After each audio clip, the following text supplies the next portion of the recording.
عايز تناحة، بكرة تتعودي ويجيلك مناعة وتكسبي تناحة. حتى هتلاقي كل الرجالة في مصر متسربعة، كله عايز يجري، مفيش راجل قادر يصبر على واحدة ست يقعد يتفرج على الماتش 15 ساعة واستوديو التحليلي 18 ساعة ويقعد يوم ونص في ماتش واحد، لكن ما يقدرش يصبر عليكي 3 ثواني وانت ماشية على الهادي او بتركني، لا تيت تيت تيت ويقعد يستعجلك وعايز يجري وعايز يعمل.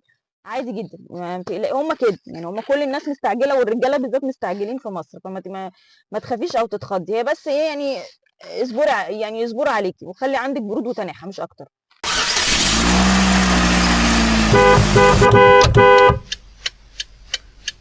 يؤسفني ان في الفيديو ده هكلمك النهارده عن السواقه في مصر. انا طول عمري بشجعكم وبقول لكم انزلوا سوقوا وتمام، والسواقه مهمه جدا وبتفرق جدا في حياتنا، وده كلام حقيقي عمري ما كدبت فيه الحمد لله، والحمد لله دايما بشجعكم.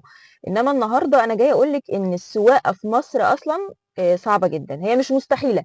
يعني في فرق بين ان في حاجه مستحيله اللي هي بتبقى صعبه قوي قوي قوي يعني، وهي اساسا السواقه في مصر صعبه.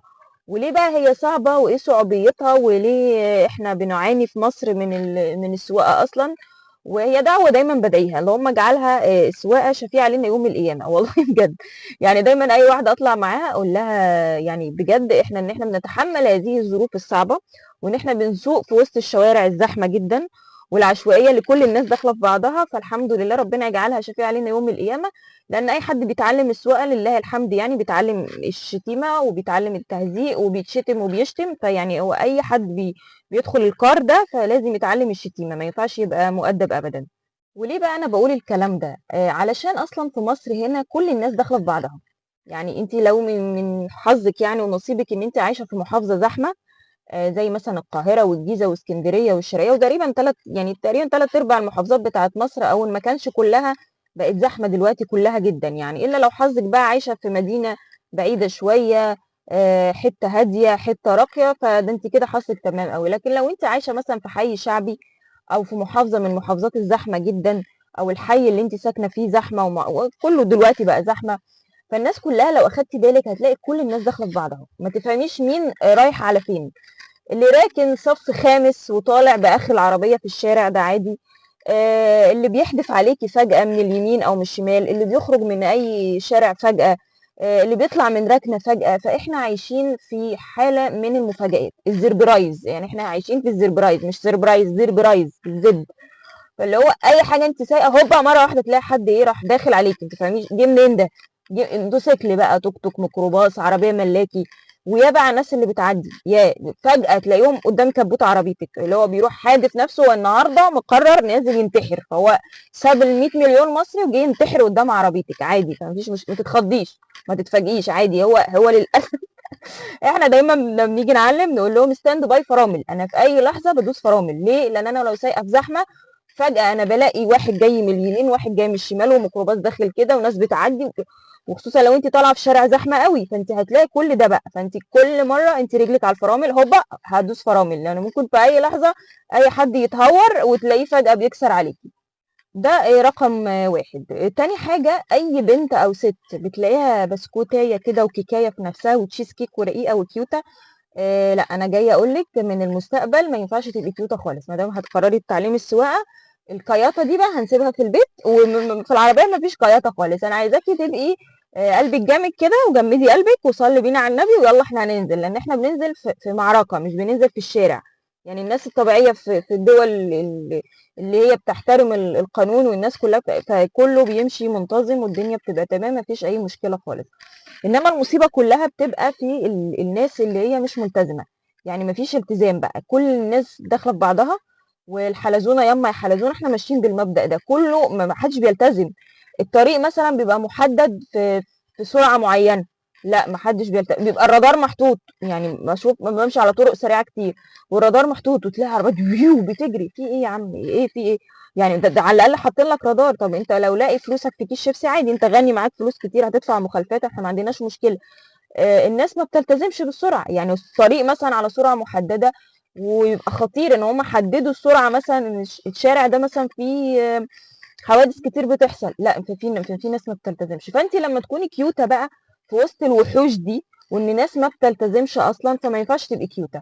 انت لازم تتعلمي ان يبقى قلبك جامد ولازم تعلمي ان ممكن في اي لحظه تحصل اي حاجه، فانت ما بتتفاجئيش او تتخضي، لان هو اساسا اكبر تحدي في مصر ان انت تسوقي في وسط ناس كلها بتفاجئك. انت اساسا يا عيني لسه كيوته، كتكوت صغنن كده لسه نازل وبيسوق جديد، ففجاه تلاقي الناس بتفاجئك من كل حته. فعادي ما تتخضيش، اول حاجه جمدي قلبك جدا، ويبقى عندك ثبات انفعالي كويس قوي. لحظه اي حاجه بتحصل انا ماسكه اعصابي، مفيش اي حاجه، الدنيا تمام زي الفل، ايه يعني مفيش حاجه. وان يبقى عندك برود، اللي هو مش كل حاجه تحصل عيط وبتاع، لا خالص، انت يبقى تبقي بارده. طيب ماشي، اتفضل يا باشا، اوكي يلا يا باشا عدي كده. فاهمه؟ يعني انت ده اساسا بيجي بالممارسه، حتى هتلاقي في كل فيديوهاتي بقول لك مرسي مرسي مرسي. بمارس كتير ليه؟ عشان بقى اعود نفسي على كل المصايب اللي بتحصل معايا دي، فانا ابقى ايه، عارفه ان انا اتعامل صح، ابقى بقى بارده وعندي ثبات والحوارات دي كلها. عندك مثلا لو ماشيه في شارع سريع شويه والطريق بيجري فيه او فيه سرعات عاليه وبيبقى 5 6 حارات، بيبقى كبير، فاي حد بيسوق في الشارع زي ده عارف ان العربيه هتجري منه، فبيبقوا عاملين كوبري مشاه للناس المشاه اللي على رجليها. يعني هو اوريدي هم عاملينه عشان عارفين ان التعديه في شارع زي ده في منتهى الخطوره، فعاملين لهم كوبري مشاه، والحكومه صارفه ومكلفه والدنيا زي الفل، وبيبقى فوقيهم الكوبري. يعني هو الكوبري فوق ومعمول بسلم متحرك كمان، ده مش اي حاجه، ده مش سلم عادي، ده سلم بكهرباء، ده يعني مش هيتعبوا في حاجه.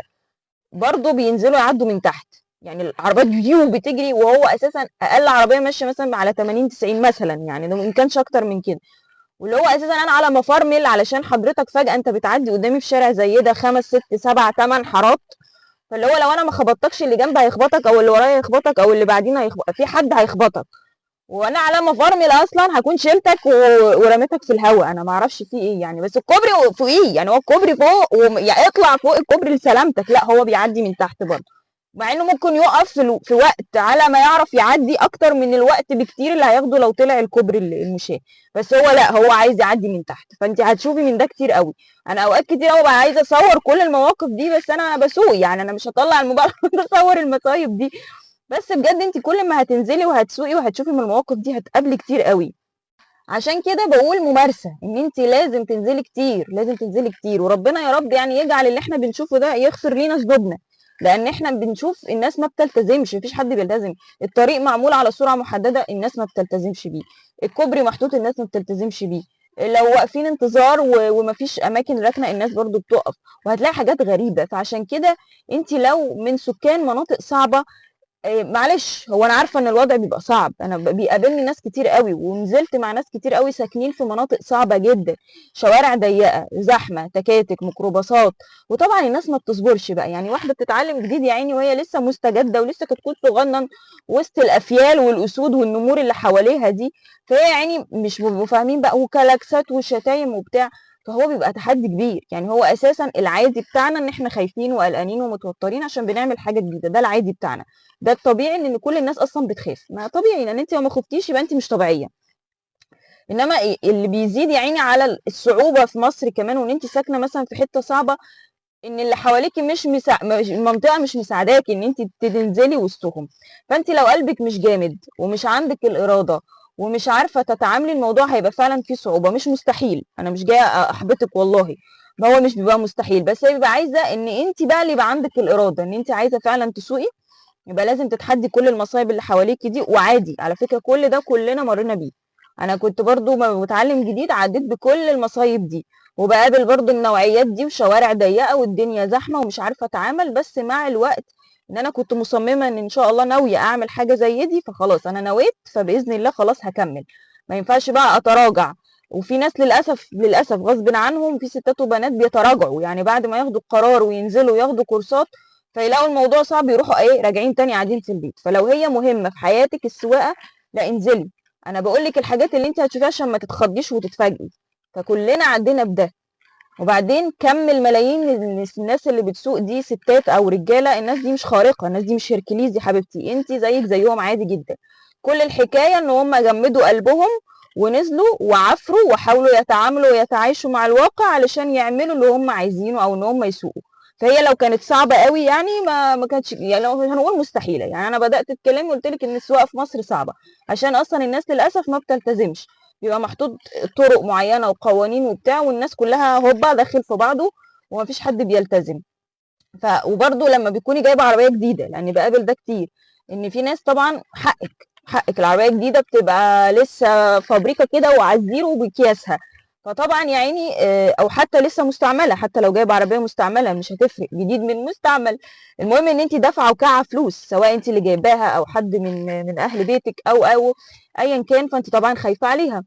فباشوف بنات وستات كتير أوي اللي هو خايفة العربية أول ما تتحك منها أو تتخبط بتقعد تعيط جنبها وتقول لِك أنا اتعقدت وكرهت حياتي وعشان اتخبطت، لأ عادي، بُصي كده على العربيات اللي حواليكِ كلها ما فيش عربية مش مخبوطة في مصر، ما فيش عربية ما اتحكتش في مصر، ما فيش عربية ما لبستش في حاجة، وحتى على فكرة مش شرط يكون العيب من عندِك، يعني مش شرط إن أنتِ تكوني خبطتيها، ممكن حد هو اللي يخبطها لِك، ممكن تتخبط وهي راكنة تحت البيت عادي، ما خبطتش وأنتِ سايقاها على في الشوارع الصعبة، ممكن تتخبط وهي راكنة وواقفة في مكانها.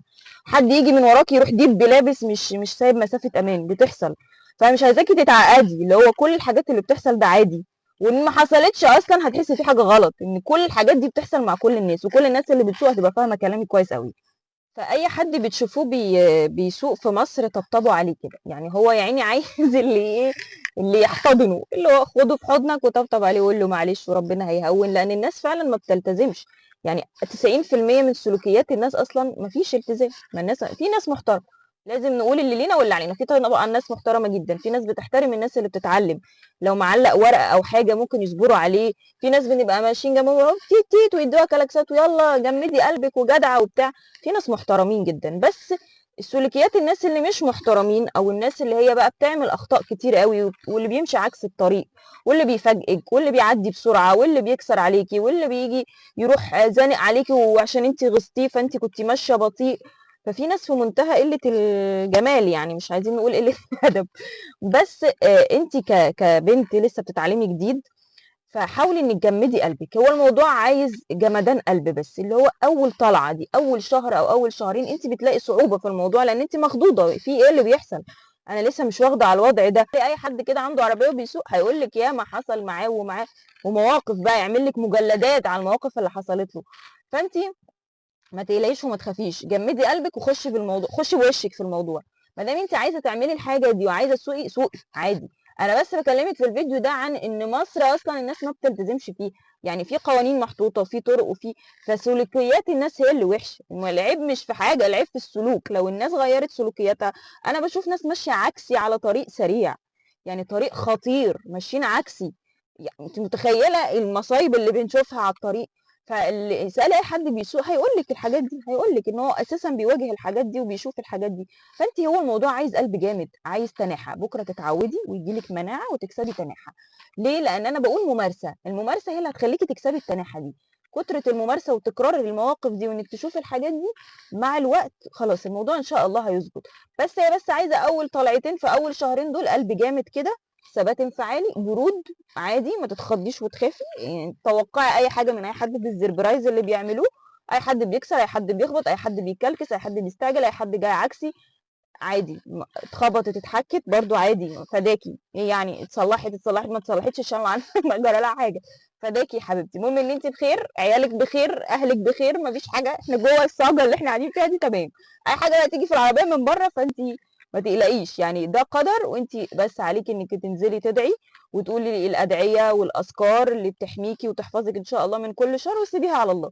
ما تقلقيش عادي، ما فيش أي مشكلة خالص.